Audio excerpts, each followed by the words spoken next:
Ndị be anyị kene m unu, asị m ka echikwa ya zelu. Asị ndalụ nile nkunsi esara anyị n'ife anyị na-eme n'ilu akwụkwọ. Asụka na ya dịrị anyị nchara ine mma na eke, dịkwa anyị mma na orie, dịkwazịrị anyị mma na afọ, dịkwazịrị anyị mma na nkwọ. Ọwa dịka o si dị anyị eje gbapụ ya ọsọ, ị na ife anyị were egosi unu pere mpe, gee ntị ka n'ife nwanne anyị nwoke were egwa Hope Uzodinma, Imo steeti, the gọvanọ Hope Uzodinma.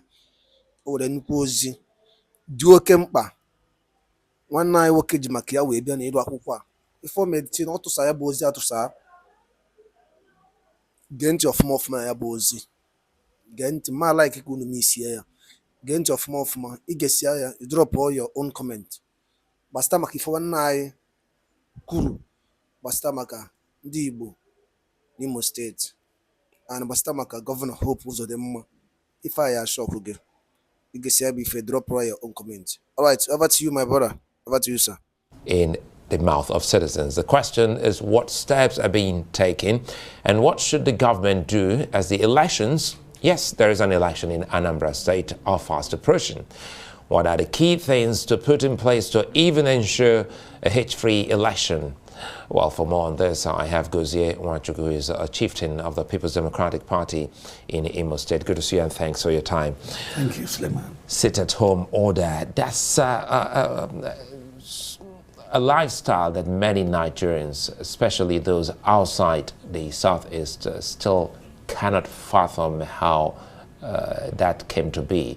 What's the situation at the moment in Imo State? And because Anambra seemed to be cooling off, but there was a viral video that was believed to have been from Imo State. I'm quite sure you saw the video. Yes, I did.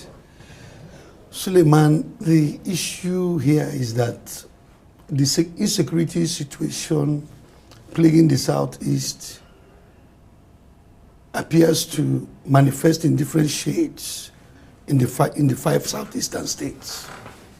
The one in Imo State is peculiar. Peculiar? Very peculiar, because of certain reasons. One is the fact that there are armed non-state actors. Armed non-state actors, known, that were brought in by the government of the state in the guise of, or in the name of, trying to stem the security challenges in the state. You could attest to the fact that recently the former Niger Delta warlord attested to the fact that his boys were helping to keep security in some places, and Imo was one of them. I can tell you that if you go to places like Osu local government, almost 3/4 of that local government, if you go to Ejemekuru, if you go to Izombe, you go to Agwa, these are all in the oil-producing Uguta local government. Over 300 houses have been raised by persons in a manner that you wouldn't relate to the conventional style or methods of stemming security challenges. Because human houses, structures don't commit crime. What actually commits crime are human beings. So the innocent persons, villagers and communities that are being burnt, what have they done? So there's a problem in Imo State. Sorry I'm cutting you here. You just established that there's a problem, and for the first time I'm getting to hear that what is known as unknown gunmen is actually known gunmen. And you said these people are known. Known to who in this case? Suleiman, in Imo State, there's no hiding from the fact that there are criminal elements who are also involved in these problems. But the issue is that the conventional constitutional security agents and agencies in Imo State seem to have taken a back seat and allowed these armed non-state actors, who are now agents of the state government, to take the lead in fighting of security in Imo State. One of the issues at stake in Imo that has been very, very depressing is the fact that you could see the man from Anambra you just had. You could also see the governor of Enugu State, Mba now. On Monday, you could see Mba in the marketplaces, in the public places, trying to restore confidence in the masses. But what has happened in Imo is that Imo has been abandoned by the governor. The governor is no longer a resident in the state. The man is in Abuja. So what happens is that once there's a security challenge, there's nobody to come out to restore confidence, to speak to the people. You're a member of the PDP, and perhaps that's why you're saying this. How do you know for a fact that your governor doesn't reside in Imo State? Suleiman, during the 7 days that there was a sit-at-home in the Southeast, there was a meeting held by Southeast leaders. Where did that meeting hold? It held there in Abuja, at the instance of Unveils in Igbo. What does that? And that meeting was chaired by our own governor in Abuja here. Should that meeting be held in Abuja? That's a Southeast meeting. The governor of Enugu State is in Enugu. He's there, restoring confidence in the people.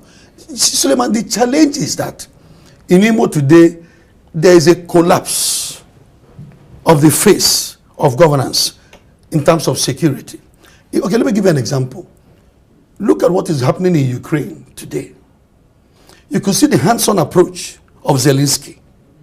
Even his presence restores some measure of confidence in the masses, in the troops. But when the people feel like, oh, they've been left to their fate, even the man constitutionally given the responsibility to ensure that the security of lives and property is assured in that state, the man is not there. Suleiman, I'm telling you, and I want to be challenged. Bola Tinubu was sworn in May 29th. Between May 29th and today, the governor has spent only 5 days in Imo State. 5 days. He came back. How do you know this for sure? The governor came back. He left the state, went for the swearing in of the president, who only reappeared on the day the state assembly was being inaugurated. By Monday, he was off again. He came back on Saturday when he was presenting something he called the Imo law report. By Sunday, when this APC national chairman was being removed, the man reappeared in Abuja. How do I know this again? The statement he issued, go and check all the statements he has issued in the last 1 month. They have all been from Abuja here. The latest is the one he issued yesterday, where he said that the APC governors and the federal government are working out palliatives and measures to try to, that statement, is it the Minister of Finance? Is it the Minister of Economic Planning? What is he doing here? Are other governors here? The other ones are in their states, taking care of business. Well, anyway, you know, there are a lot of things. This looks very political, especially in an election year. Many Nigerians watching will say this is because an election is coming in Imo State, because the same man you have said has absconded responsibilities, abdicated responsibilities, just increased the minimum wage of workers in Imo State. Now, quickly here, as opposition PDP, are there measures your party is suggesting or bringing forward to arrest the insecurity situation, if we can do this quickly? Yes, quickly. First of all, I want to let you know that there are some workers in Imo State that have not been paid for 2 years. And that before you do an increment, you should first of all pay the one that has already been agreed. That thing is a farce. But that will be a story for another day. Now, look at some of the measures we are proposing. First and foremost, the security top brass in Imo State seem to be overwhelmed by the situation. They've tried. We're advocating that the federal government should immediately look for security operatives and agents who have excelled in places of conflict around the country or outside the country, who have excelled, and bring them into Imo State right now to take over security in that state. The guys running the show there now are totally overwhelmed. 2, the federal government should also order the demobilization of these armed non-state actors with immediate effect, and also set up a high-powered panel to investigate and to unravel their role in the security challenges in Imo State. And please the government of Imo State should not have a hand in that particular thing. Then 3, if you want security in Imo State, the governor of Imo has to go. Well, I think finally it looks like that's where you headed. I'd like to thank you for your time, Christian, I beg your pardon, Gozie. Thank you, Dechuku. Thank you for your time. Gozie Wanchuku, PDP chieftain, many thanks for speaking with us. Well, at this point in time, I'd like to say we have offered a right of reply to the APC and the government of Imo State to speak on some of the allegations that the PDP chieftain, Gozie Wanchuku, has leveled against the state. Well, that's it on tonight's edition of Arise Prime Time. Do join us again tomorrow. From me and the entire team here in Abuja, it's goodbye and thanks for watching. ndị be ekene mụ n'ọzọ n'ihe unu gelu unu mụgasị ife nwanne anyị nwoke kwugasị gbasịta maka Hope Uzodinma ka o si wee mezie ka Imo steeti bụrụzie ebe bụ war zone. Igere ntị ọfụma n'ife okwugasị n'ihe bụ ife n'iru akwụkwọ then nke efe nwere ike ikwu gbasịta maka ya bụ ife ka bara ka drop ọra ya on the comment section below.